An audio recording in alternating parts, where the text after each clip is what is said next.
in a position that was closer than anybody else, just by happenstance, that allowed me to look for some period of time at the president's head wound, probably 18 to 20 inches away from it.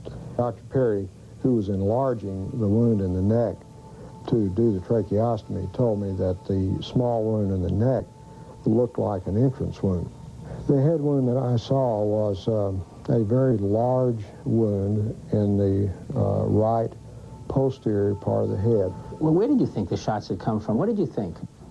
But I think, even then, that I would have thought that this was certainly an exit wound in the back of the head, and that therefore the shot must have come from the front. I viewed the autopsy pictures. They had the frontal part of the cerebrum here and the skull out. So when the picture was taken, you think they pulled the skin back up over this wound? That's the only thing I can postulate, because the back of his head was gone. This was a huge hole. It was on the right. It was 9 to 10 centimeters across, and you could look right into the brain. Crenshaw.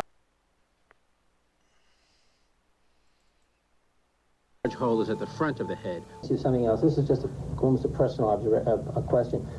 Are you pretty comfortable today with the notion that someone was firing at President Kennedy somewhere from the front? Yes. Are you equally comfortable, or are you not comfortable with the notion that there is forgery of some sort in the official documents of this? I feel there probably is. I certainly could not be held down to saying exactly how that is, or even approximately how it is, perhaps. But I feel that there has been some kind of attempt to cover up what was going on. Let me show you, to my best recollection, what the wound looked like to me that day in trauma room 1. Before each doctor looked at the photos, he described the wounds he had seen back in 1963. I could see the president's head wound quite well, and I was probably looking into a wound that was on the lateral or the side part of the head and the back part of the head. It would be this portion of the head right here. As I remember, it's like this, that there was a big wound, big deficit in his skull and the temporal parietal area.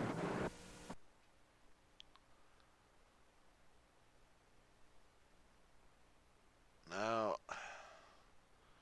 here's what the Warren Commission in their autopsy, they claim the autopsy showed.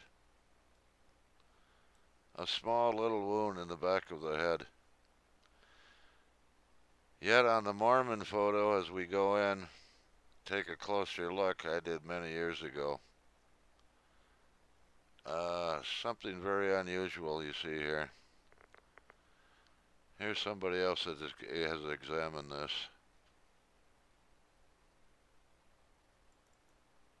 Inconsistencies within, and the pristine Mary Moorman photograph allowed me to go in and actually measure the wound optically without image processing.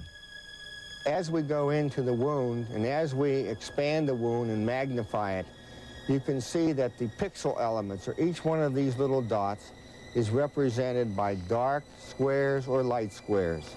Now, if there were no wound in the rear of President Kennedy's head, all of the squares would be the basic reflective value, or the basic shade of gray, that his normal hair coloring would be on this day.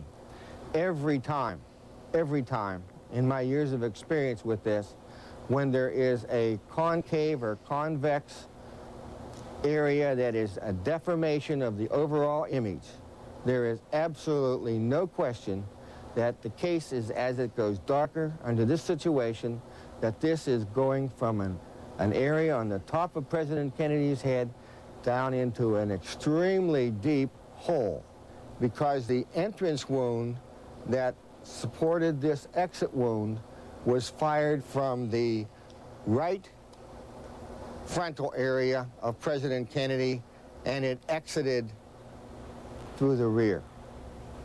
Instead of trying to find shooters or gunmen in the photograph. Well, I tried to find shooters in the photographs, and I found a few other things too. Now, before these images were made, were found, the Warren Commission defenders had some little hope, some case to keep fending off reality and truth. But even with this truth before their very eyes, they're still trying to deny this fact. Now, is this the only image I've got of the back of the president's head? No. I also looked somewhere else. Thanks to Robert Grodin's enhancements of the zapruder film, they were zoomed in some. I've zoomed in either further, and this is what I see. So we have two independent photos here, the Mormon photo and the zapruder film, which both show this large wound in the back of the president's head. This is not words. This is hard evidence, hard photographic evidence of an exit wound in the back of the president's head.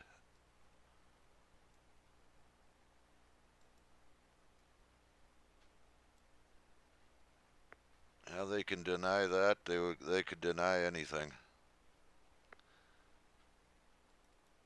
Hole is at the front of the head. See something else. This is just almost a personal a question.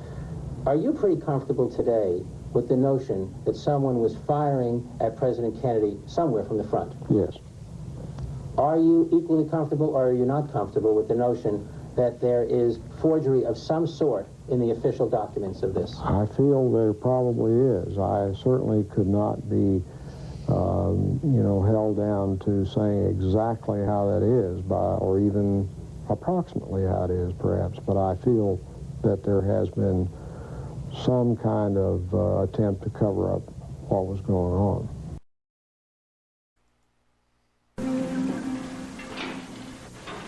Darrow Tomlinson, a Parkland Hospital employee, reenacts how he found that bullet on a stretcher.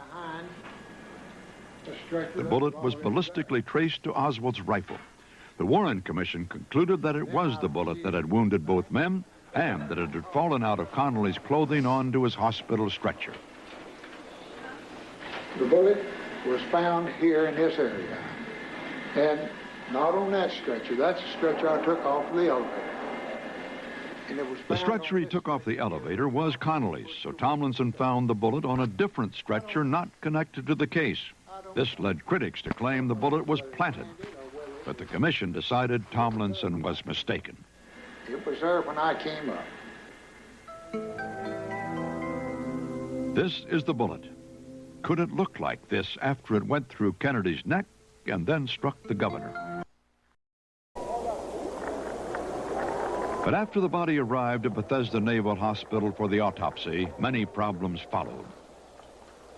The autopsy should have determined how the gunshots killed Kennedy and where the bullets entered and exited his body.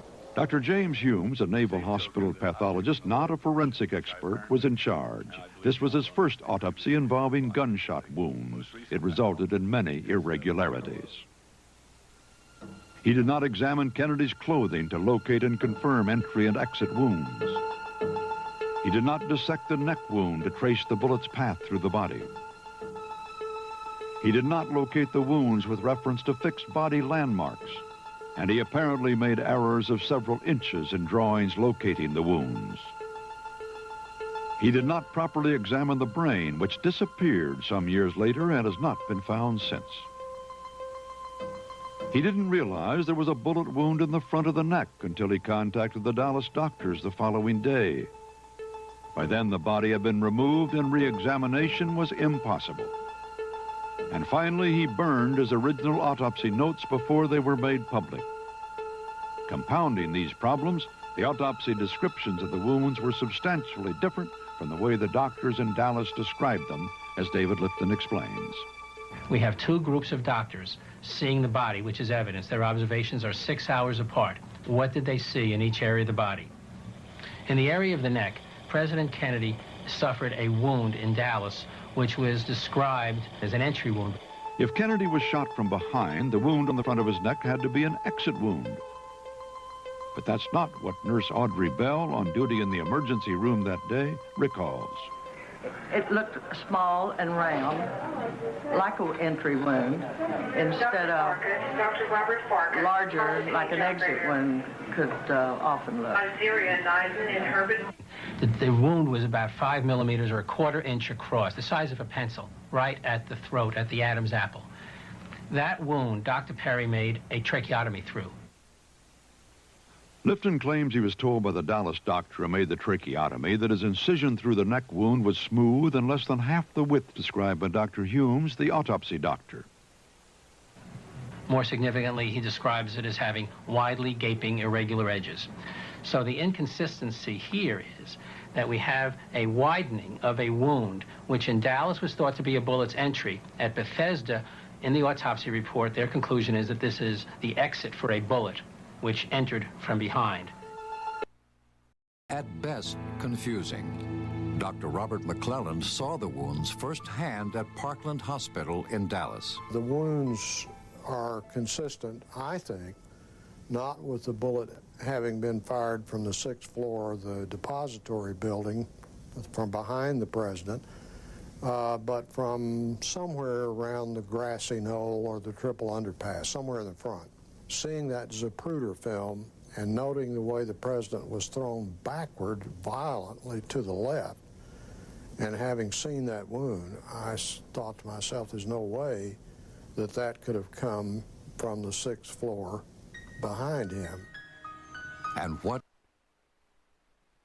The death of Lee Harvey Oswald played a key role in the writing of the autopsy report, as Weisberg later found out.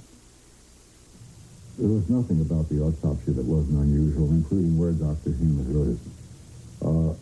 Understandably, he worked late at night, early in the morning at the Navy Hospital.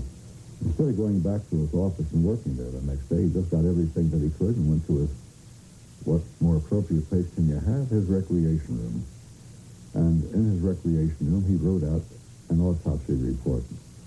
He just finished writing out, this is his testimony, by the way. He just finished writing his report out when he hears on television that Oswald's been killed. Well, you might ask, what difference does that make to his report?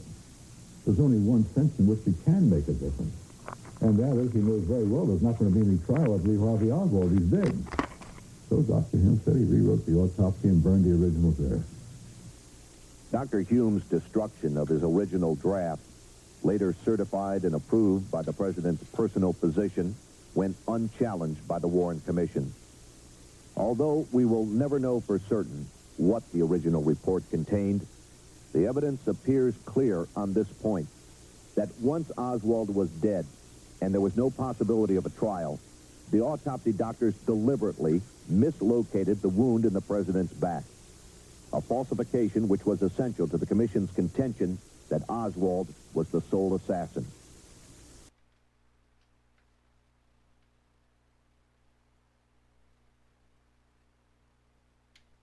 At all.